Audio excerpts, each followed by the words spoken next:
خونه جهانارو خانم خیلی قشنگه، ازش خوشم اومد.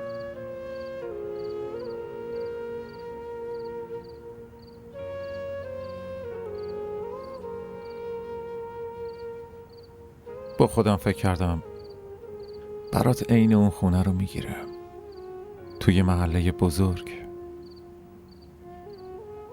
جایی که تو هیچ وقت احساس کم بودن نکنی.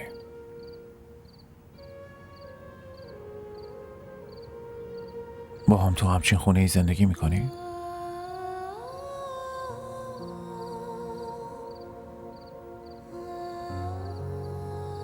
ولی سوالم اینه که اون همه پولو از کجا میتونم بیارم